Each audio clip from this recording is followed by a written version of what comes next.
Itu surat Abasa. Nanti ada lagi teguran terhadap Nabi di surat yang lain. Banyak loh. Termasuk surat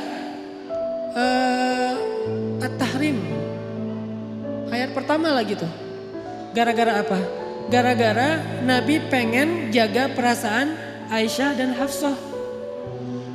Waktu itu Nabi sering nongkrong di rumah Sofia. Sofia itu istri Nabi yang bedanya sama Aisyah cuma setahun. Aisyah waktu itu 16 tahun, Sofia 17 tahun, baru lulus SMA. Istri Nabi muda nih. Rata-rata istri Nabi kan muda ya, walaupun kalau yang perawan cuma satu, tapi yang lain walaupun janda muda-muda nih. Sofia, Hafsah, Zainab, Ummu Salamah. Yang tua itu kayak Saudah, itu tua.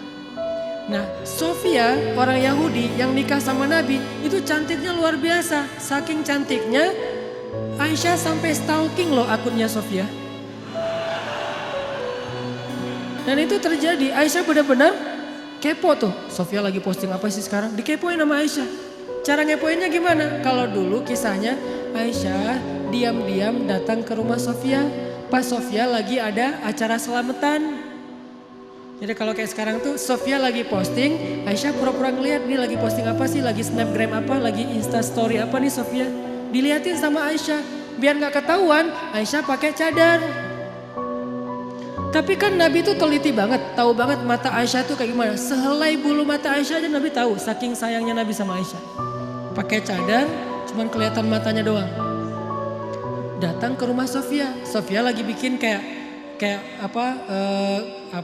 acara di belakang rumah gitu, di garden party gitulah pokoknya. Lagi barbekyuan gitu kan ya. Di rumah Sofia. Nah, Aisyah datang terus duduk mojok paling belakang. Perhatiin aja Sofia ini orangnya gimana sih, kok Nabi betah banget sama dia. Orangnya emang asik banget. Dilihatin sama Aisyah. Oh, benar sih Sofia itu orangnya humble. Sofia tuh orangnya tuh enak diajak chit chat gitu. Sofia tuh orangnya tuh nggak ada matinya, terus aja ada tema. Makanya Nabi tuh betah banget di sini. Ditambah lagi Sofia itu kolektor madu. Dia tuh banyak ngoleksi madu-madu keren, madu-madu yang dari berbagai macam penjuru bumi gitu. Dikoleksi sama dia. Ini madu dari Yaman, ini madu dari Majalengka, ini madu dari mana gitu kan nih. Dikoleksi sama Sofia. Oh gitu. Aisyah dari jauh merhatiin, bahasa sekarang kepo. Dikepoin akunnya Sofia. Oh, Sofia tuh posting madu. Oh, Sofia tuh bisa bikin cake. Oh, Sofia itu orangnya asik. Oh, Sofia tuh seru. Oh, Sofia apa? Nah, lagi ngepoin Sofia, Nabi dari jauh ngelihat ada cewek kok sendiri banget di belakang mojok. Nabi liatin, ternyata Aisyah. Nabi sadar, oh, ada Aisyah. Pas Nabi ngelihat ke arah Aisyah, Aisyah tahu Nabi ngelihat, Aisyah langsung pergi. Pulang dikejar sama Nabi, terus slow motion gitu. Dikejar sama Nabi. Aisyah pulang, langsung pulang sendiri gitu. Nabi kejar, Aisyah, dipanggil sama Nabi. Aisyah kaget, hah? Nabi kejar saya. Kan itu penting banget ya buat cewek ya. Merasa didahulukan, merasa diprioritaskan, merasakan. Cewek banget lah pokoknya. Jadi kalian harus ngerti tuh beberapa trik. Jangan cuma bisa ollie dan kickflip gitu. Tapi bisa ngetrik juga buat pasangan. Biar keren. Aisyah pulang, Aisyah kata Nabi dari jauh. Jadi agak-agak kayak drakor-drakor gitulah. Aisyah langsung naik ke belakang. Terus Nabi langsung nyamperin, yuk jalan bareng aku. Dipegang tangan sama Nabi, jalan berdua. Jangan dibayangin, susah. Pokoknya dengerin aja, membayangkannya nanti aja kalau udah halal. Pegangan tangan, jalan berdua. Pegangan tangan tuh gak kaku gini ya. Pegangan tangan sambil gini-gini berdua, Terus jalan dari rumah Sofia ke rumah Aisyah. Di tengah jalan ngobrol, chit-chat gitu. Karena Aisyah juga orangnya tuh seru kalau diajak ngobrol. Aisyah tanya, Nabi kata Aisyah. Apa Aisyah? Gitu. Aku mau tanya kata Aisyah. Boleh, tanya apa aja boleh. Kalau misalnya Nabi jadi penggembala, terus ada 2 padang rumput. Yang satu tuh udah pernah dipakai penggembala lain, yang satu lagi nggak pernah dipakai. Kira-kira Nabi mau menggembala di mana? Pertanyaan Aisyah. Nabi langsung ngeklik. Oh, Maksudnya istri-istri Nabi kan semuanya janda kecuali Aisyah. Jadi lebih cenderung kemana Nabi teh? Kata Nabi, ya pastilah ke padang rumput yang belum pernah dipakai menggembala siapa-siapa. Beneran? Beneran. Hore, kata Aisyah. Ini lihat. Pengertiannya Nabi. Orangnya tuh empati banget sama pasangannya. Nah suatu saat Aisyah tuh lagi nungguin Nabi pulang di rumah. Nabi kayak telat gitu pulangnya. Padahal gak macet tapi telat pulangnya tuh. Kenapa ya Nabi kok telat banget pulangnya? Ditungguin sama Aisyah. Dan Aisyah waktu itu lagi satu geng sama Hafsah kan. Aisyah tuh gengnya Hafsah ya. Istri Nabi tuh kan ada dua geng. Geng muda sama geng tua. Emang kayak gitu kata ahli sejarah. Makanya baca sirah kita akan tahu lebih banyak hal luar biasa tentang Rasulullah. Nah Aisyah lagi berdua nih, lagi nongkrong di rumah Aisyah sama Hafsah. Kamu tahu nggak Nabi di mana? Katanya sih kayaknya Nabi tuh lagi di rumah Sofia gitu. Soalnya tadi aku ngeliat instastorynya Sofia lagi bareng dengan Nabi gitu. Oh lagi di rumah Sofia, ngapain sih di sana? Biasalah lagi nyoba-nyoba madu gitu kan, madunya Sofia tuh banyak koleksinya, banyak macamnya. Oh gitu, wah kita harus cari cara nih biar Nabi nggak lagi senang minum madu di rumah Sofia. Tiba-tiba Nabi pulang, assalamualaikum, waalaikumsalam. Nabi pulang. Terus pas sampai di rumah, Nabi senyum-senyum ngeliat istri-istrinya berdua lagi pada nongkrong. Lagi ngapain nih berdua? Enggak, lagi santai aja kata Aisyah. Boleh ikutan nggak? Boleh.